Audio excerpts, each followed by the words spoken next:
Initiate recording. Timestamp. 0800 hours. Terra Standard. Senior Auditor Valerius Krauss presiding. Recording initiated, Senior Auditor. Departmento MUNITORUM, Section 44, Subsection Xenos Threat Assessment and Liquidation. The file is labeled Artifice 40k, New Votann Mercenary Oathband Detachment Review. The room is cold. Again, I swear they reroute the heating to the server farm every time one of these civilian reports comes in. I can see my breath. Sources?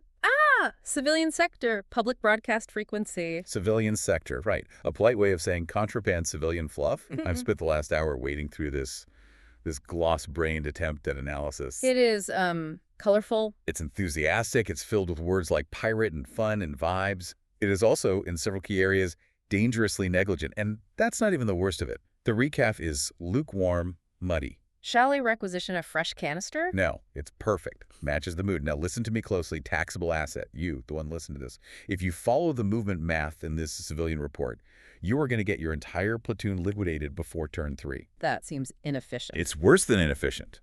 You'll be filed as a depreciation of assets, and I will be the one stuck filling out the Form 99Z for your disposal. I hate that form. Noted.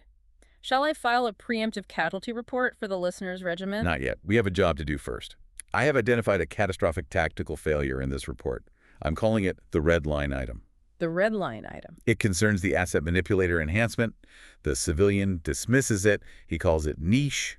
He calls it, what was the other word? Inconsistent. He just waves it away. The file notes he claims the 3-inch range makes it difficult to apply in practice. He suggests it's too high risk for the reward. That claim is a failure of nerve that warrants immediate liquidation. I've run the numbers against the ledger, our internal Votann detachment audit. The discrepancy is absolute. How so, Senior Auditor? It's the difference between profit and total bankruptcy, between holding the line and being swept off the board. But I'm not going to tell you why just yet. No. An open loop. I want you to sit with that anxiety. I want you to wonder what you're missing. We will address the red line item at the very end of this audit. Until then, you remain under observation. Processing. Anxiety parameter set to standby. Good. Today we're auditing the Mercenary Oathband detachment. The civilians, in their infinite wisdom, call them dwarven pirates. I call them a logistical headache with potential for high returns if managed properly. But the purpose of this audit? Simple. We're going to contrast the gloss-brained enthusiasm of the Art of War report against the cold, hard mathematics of the ledger. But first, we have a debt to settle. The spiritual ties. Precisely. You are consuming Departmento resources just by listening to this frequency. This bandwidth is not free, citizen. Your spiritual tithe is currently in deficit. Rectification is required. You need to settle the ledger. Tap the like interface. Subscribe to the feed. Failure to share this frequency with a potential recruit will result in a mandatory labor audit. Don't make me fill out the paperwork for that. I hate that paperwork more than I hate optimism. Understood. Now, scribe. Open the file. Section 1.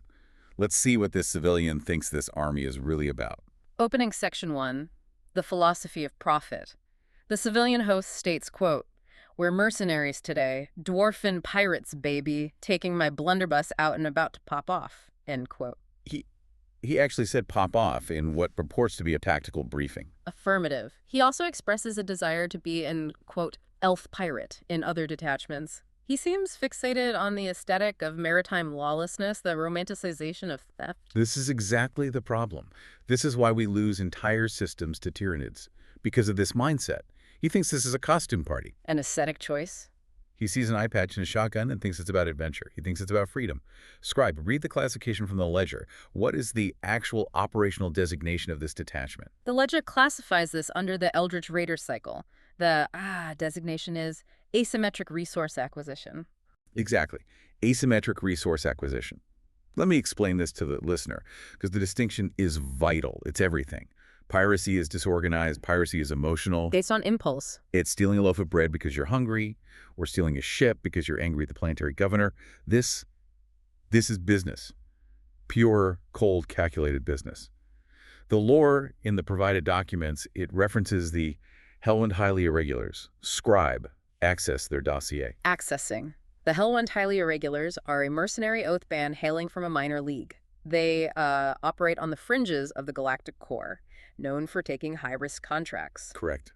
But they are front. a corporate shell. They pose as mercenaries to provide plausible deniability for the Votann holds while they recover esoteric artifacts and secure resource claims.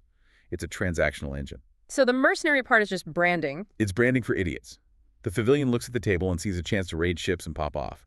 The ledger looks at the table and sees a balance sheet. Every unit is an asset. Every kill is profit. Every objective held is a quarterly earnings goal met. This isn't about looking cool with a blunderbuss. It is about maximizing return on investment, ROI. Every guardsman you kill has to be worth the bolt shell you spent to do it. But Senior Auditor, surely the mercenary tag implies a level of freedom. The civilian report suggests this army allows for wild play styles. He seems to enjoy that aspect. Freedom is inefficient. Let me be clear. If you play this army like a pirate, you die like a pirate hung from a yardarm or blown out of an airlock forgotten. You need to play this like an auditor. And an auditor does not take wild risks. An auditor calculates the probability of ruin and then charges the enemy a premium to mitigate it. When you put a unit on the board in this detachment, you're not sending them on some grand adventure. You are investing capital. If they die without generating a return, you have failed the audit. The civilian report does mention that Games Workshop dropped this as a surprise. He seems happy about it. He uses the term unexpected treat. Happiness is inefficient. It clouds judgment. It leads to sentimentality and flawed risk assessment. He's distracted by the shiny new toy. We are here to look at the mechanics that are generating this misplaced joy and expose the grim mathematical reality beneath. Understood. So let's move to the mechanism of their so-called freedom. Section 2 of the file, the Army Rule. Section 2, the Army Rule. Ruthless Reinvestment. Read the civilian's assessment. How does he interpret this rule? What does his gloss-brained analysis tell him? The civilian host states, most detachments don't have many ways to spend yield points. He suggests that the rule allows flexibility to switch between hostile acquisition and fortified takeover because, quote, you get a lot of yield points really, really quickly. He frames it as a solution to an abundance problem. He's stumbling under the truth like a drunk guardsman finding a latrine in the dark. He's not wrong, but he's not right either. He identifies the symptom but misses the disease. Precisely. The ledger refers to this as the fire hose anomaly. The fire hose anomaly? My databanks do not have a colloquial reference for this. It seems informal for the ledger. It's a term I coined myself after observing 300 battlefield simulations. Let's break down the Votann economy for the listener.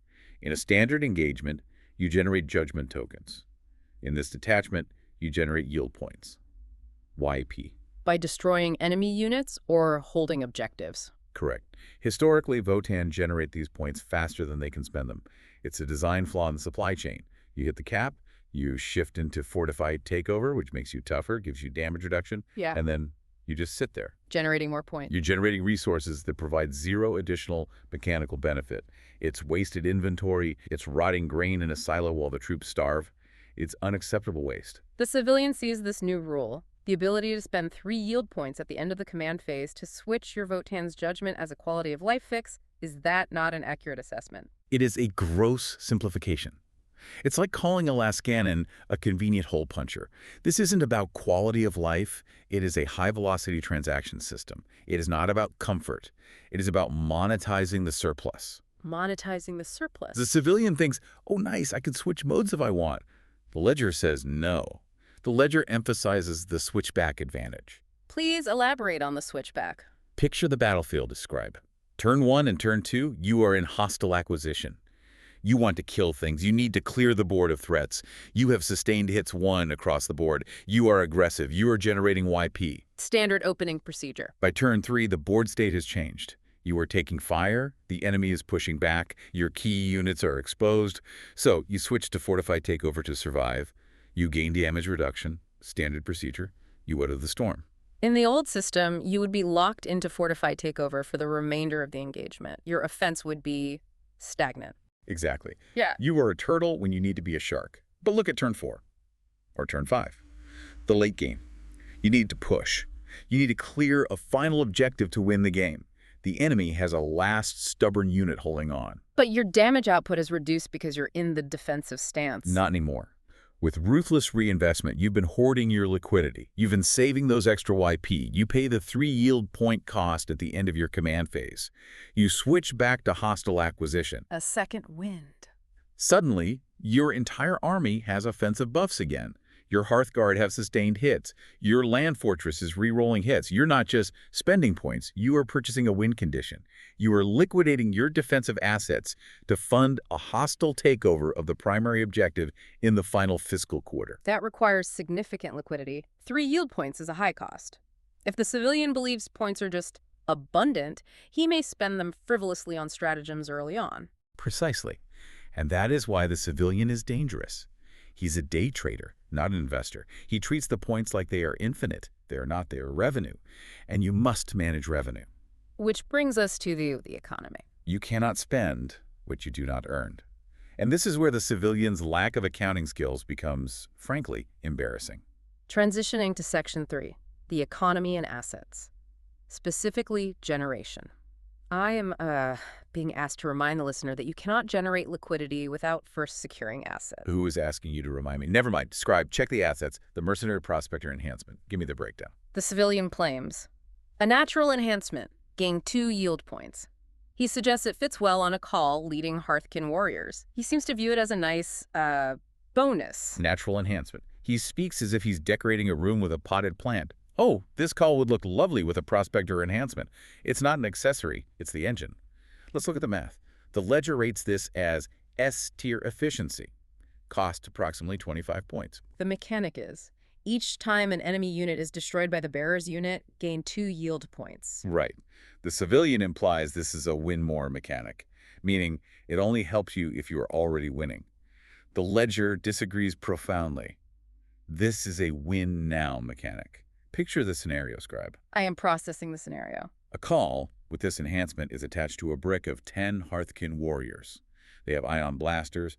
They target a transport vehicle, let's say a rhino, or a truck, a soft, juicy target. Calculating. The warriors fire their ion blasters. With a call's buff, they are quite efficient. The transport is destroyed. That triggers the first yield.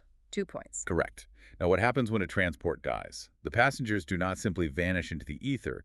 They must perform an emergency disembarkation. They are now placed on the battlefield, usually somewhat vulnerable, coughing in the wreckage of their ride. And the warriors, if you have positioned them like a competent auditor, still have shots left from their other weapons. Or perhaps you split fire initially with a different unit. Exactly. Or you use another unit to finish them off. The point is, you wipe the passengers. You delete the unit that just fell out of the transport in the same phase. That would trigger the effect a second time? Correct again.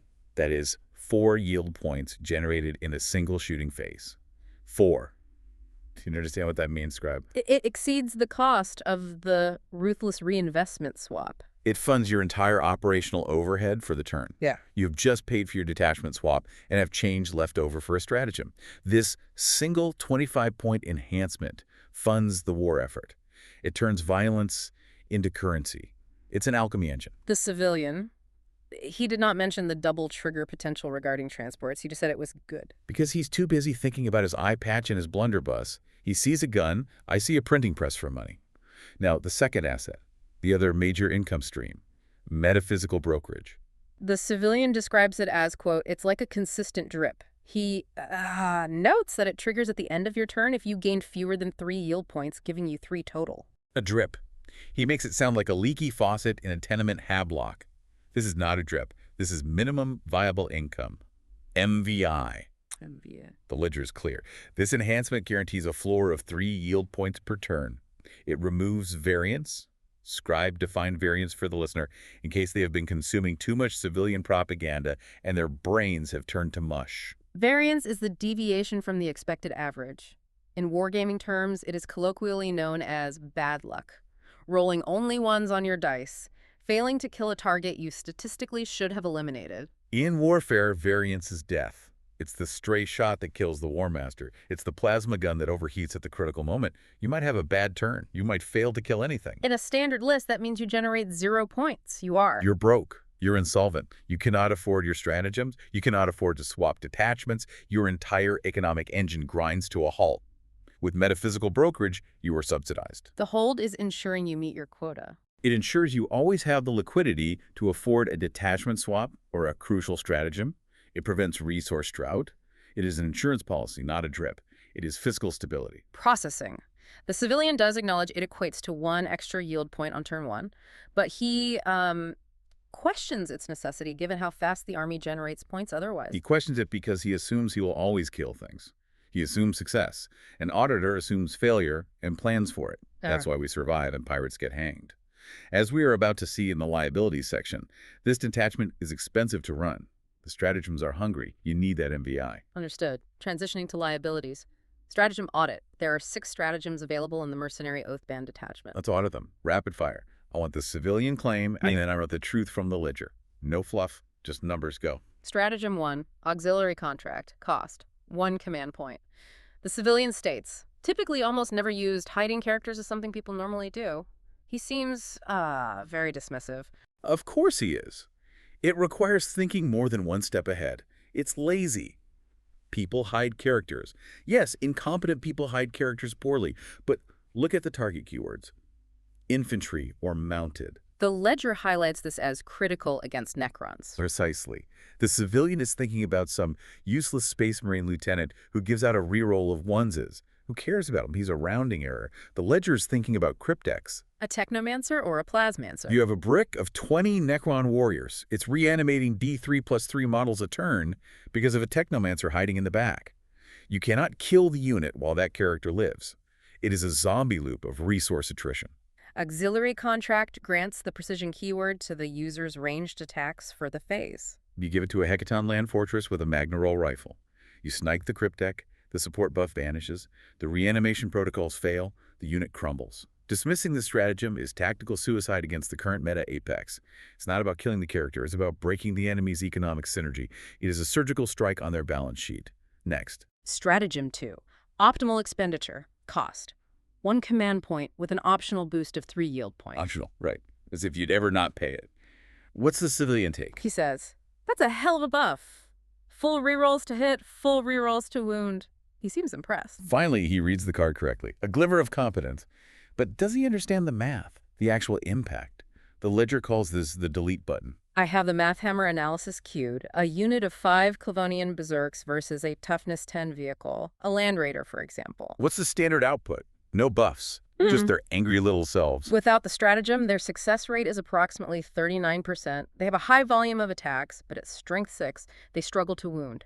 Their melee profiles are inefficient against heavy armor. And with the full expenditure, 1 CP and 3 YP. The success rate jumps to 55.5%. Let's put that in real terms. That's a 42% increase in total damage output. You are taking a unit that tickles tanks and turning it into an industrial can opener. This is why you need the mercenary prospector. This is why you need the metaphysical brokerage. You aren't just paying for rerolls, you are paying to bypass the game's fundamental toughness mechanics. You are bribing the dice gods with cold, hard cash. Next stratagem. Stratagem 3, Grand Artifice. Cost, 1 command point. The civilian says, great stratagem, helps dramatically, fall back and shoot. Helps dramatically. The understatement of the millennium. The ledger identifies this as the most strategically significant stratagem in the entire codex. Processing. War clang. Significance level confirmed. My logic processors are vibrating with the tactical implications. Why, scribe? Tell me why it's so important. Spell it out for the listeners who think this is just about getting away. Votann vehicles, specifically the Hecaton land fortress, are large, expensive assets. They are highly vulnerable to being tagged in melee by low-cost disposable infantry units. Exactly. Hormagaunts. 10 points of biology tying up 300 points of heavy armor. A single guardsman sergeant with a power fist. Without this stratagem, that fortress does nothing for a turn. It sits there, unable to shoot its main guns at priority targets. It is a wasted asset. It's a factory on strike. With Grand Artifice, the vehicle can fall back. It can fall back. It can shoot, likely deleting the chaff unit that tagged it because you have multiple blast weapons. And then, and this is the key, the civilian misses, you can charge back in during the subsequent charge phase. Which enables a tank shock application. Tank shock. Or simply recontesting the objective you were pushed off of. You turn a defensive retreat into an offensive pivot.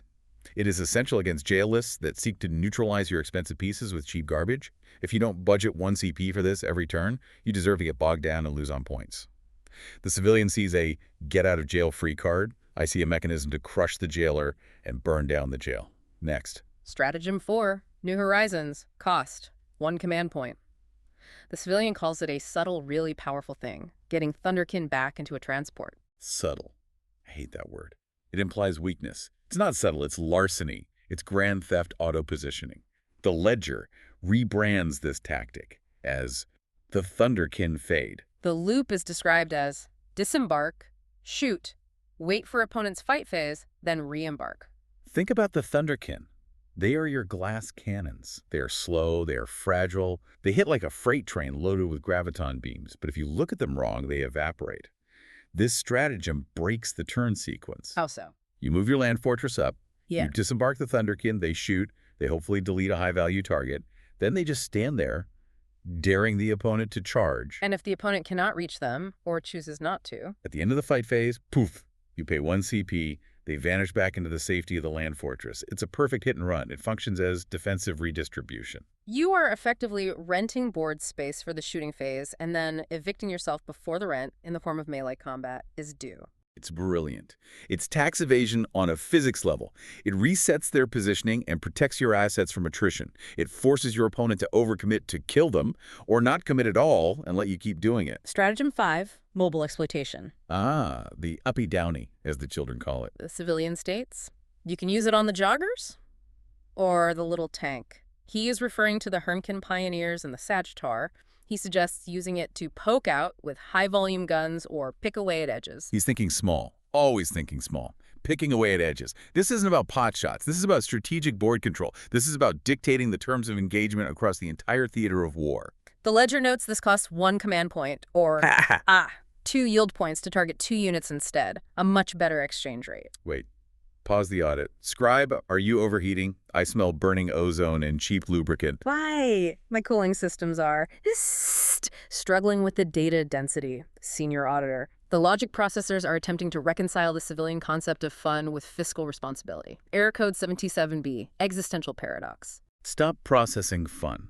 It's an unauthorized variable. Flush the cache. Yeah. Now, listen to me. The civilian looks at mobile exploitation and thinks, I can save my units from dying. I look at him and see, I can score behind enemy lines for free. A different application entirely. You take 2 units of Hermkin Pioneers. Fast, annoying units. You pull them off the board at the end of the opponent's fight phase for 2 YP. Next turn, they arrive anywhere within 6 inches of a board edge. Deep strike. Teleportation. Effectively. Votann are slow. We have short legs and shorter tempers. This stratagem gives us wings of pure logistical superiority. You are not using this to hide. You are using this to force the opponent to screen their entire backfield for the rest of the game. If they leave a gap. You drop in, you score your secondary objectives, you win. It's a bureaucratic dare. You are daring them to cover every inch of their deployment zone, forcing them to waste resources on defense that they should be using for attack. It seems the civilian missed the aggressive application of nearly all of these tools. Civilians always do. They see a shield, I see a bludgeon, they see a retreat, I see a flanking maneuver. That is why they are civilians, and we are auditors. That is why they write fluff reports and I write casualty estimates. Speaking of challenges, Senior Auditor, there is the matter of your threat. Yes, I feel a sidebar tangent coming on. It's necessary. You know, listening to this report, it strikes me how desperate these people are to impart some grand narrative onto logistics. They want to be pirates. They want the wind in their hair. They want to sing shanties about plunder. It is a common romantic trope. But do you know what a pirate actually is, Scribe? In real economic terms, a pirate is a small business owner with a high-risk tolerance and a terrible liquidity problem. They live paycheck to paycheck, battle to battle. The mercenary OATHBAND is not that. This is a corporation with a diversified portfolio of violence. A much more stable model. And if any of you tacticians listening to this think you can balance a ledger better than me, Yeah. if you think you can find fun in the math I've laid out, I dare you. Is that a formal challenge protocol? It is a threat. File a notice of disagreement in the comments section below this transmission. Tell me I'm wrong about the efficiency of the Grand Artifice stratagem. Tell me the Thunderkin fade is a waste of CP. If 3 of you, just 3, have the stones to challenge my math, I will be forced by my own bureaucratic honor to process a mandatory follow-up audit by 2100 hours tomorrow. That seems rapid. I will pull the spreadsheets, I will show you the raw data, and I will embarrass you in front of the entire Departmento. I will audit your laundry list if I have to, just to prove a point about sloppy accounting. Consider that your only warning. The aggression levels are spiking, Senior Auditor. Perhaps we should resolve the open loop. The listener has been held in compliance, waiting for the red line item. You're right. The background hum of the ventilation fan just cut out. The silence is deafening. It's time. Let's strike the match. The red line item. The asset manipulator enhancement. Let's revisit the civilian's crime. The core of his negligence. What did he say? Read it back to me, word for word. He complained that the 3-inch aura was inconsistent and niche because it requires getting close. He dismissed it as not worth the points or the risk. He dismissed it. He looked at a tool that manipulates the fundamental currency of the game objective control and said, it's too hard to use. That is tactically equivalent to saying, I don't like money because the bills are too heavy to carry in my pockets. It's absurd. The ledger rates this as A-tier efficiency. A-tier, with the potential for S-tier in specific matchups. Let me paint you a picture, Scribe. A picture the civilian is too afraid or too lazy to see. I am ready to process the image. You have an Einherr champion. He's tough. He's hard to kill. A proper anvil unit.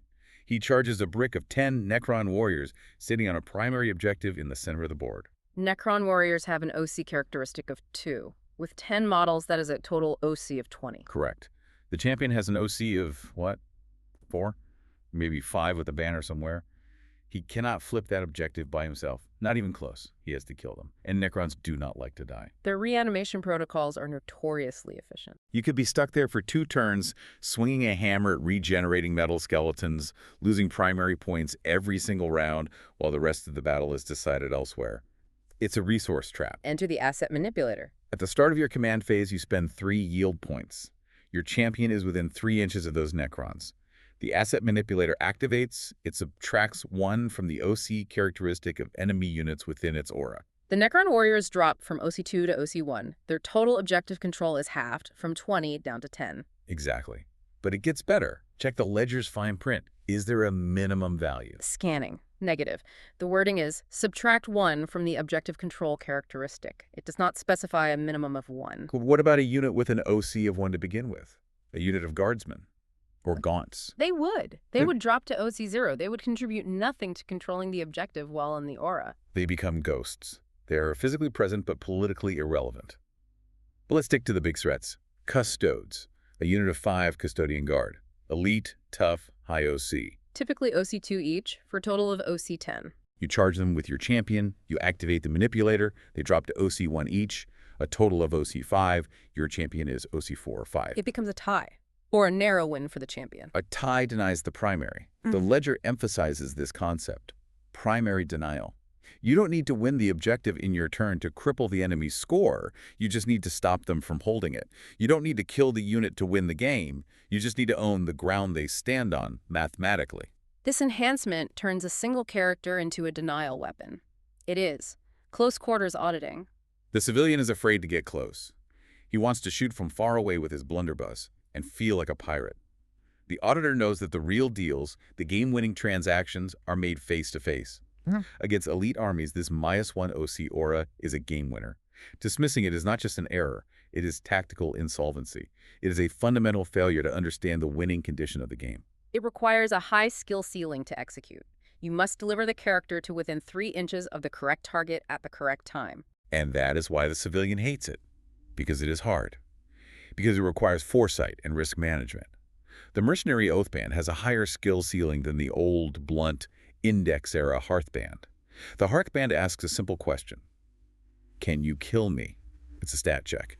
The Mercenary Oathband asks a different, far more interesting question. What is that question, Senior Auditor? Can you outspend me? Can you generate enough liquidity, enough yield points to buy the solution to whatever problem is in front of you? It is capitalism weaponized.